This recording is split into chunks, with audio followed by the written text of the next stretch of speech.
Welcome to லக்ஷராஸ் kitchen. இன்னைக்கு நம்ம ஒரு ஸ்நாக்ஸ் ரெசிபி தான் செய்ய போறோம். இது ஈவினிங் டீ கூட சேர்த்து சாப்பிடறதுக்கு ரொம்ப நல்லா இருக்கும்.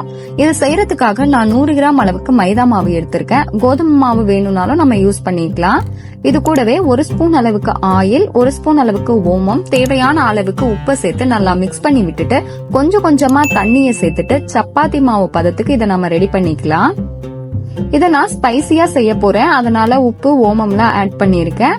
இத ஸ்வீட்டாவும் செஞ்சுக்கலாம். உப்புக்கு பதிலா நாம இதுக்கு சுகர் ஆட் பண்ணி இத நாம செஞ்சுக்கலாம்.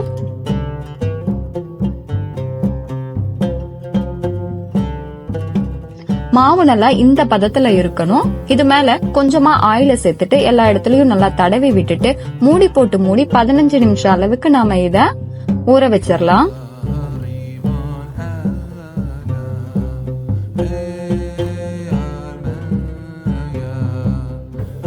பதினஞ்சு நிமிஷத்துக்கு அப்புறமா நம்ம ரெடி பண்ணி வச்சிருக்கிற மாவை 2 உருண்டைகளா பிரிச்சு எடுத்துக்கலாம்.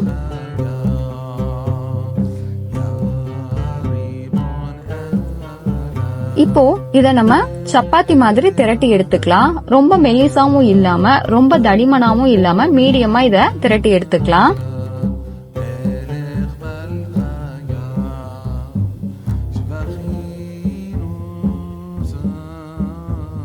இத நமக்கு வேண்டிய வடிவத்துல நம்ம சின்ன சின்ன துண்டுகளா கட் பண்ணி எடுத்துக்கலாம்.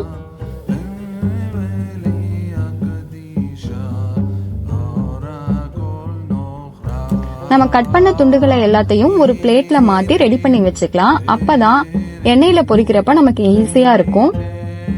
ஸ்டவ்ல ஒரு கடாயை வச்சுட்டு தேவையான அளவு ஆயில சேர்த்துக்கலாம். ஆயில் நல்லா சூடான உடனே நம்ம ரெடி பண்ணி வச்சுக்கல துண்டுகளை இது கூட சேர்த்துட்டு நல்லா பொரிச்சு எடுத்துக்கலாம்.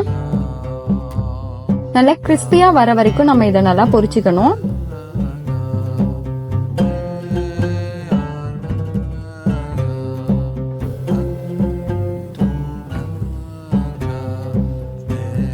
இப்போ நல்லா வெந்து ரெடி ஆயிடுச்சு. இதே மாதிரி நம்ம ரெடி பண்ணி வச்சிருக்கிற எல்லா பீசஸையும் ஆயில்ல சேர்த்துட்டு நல்லா பொரிச்சு எடுத்துக்கலாம்.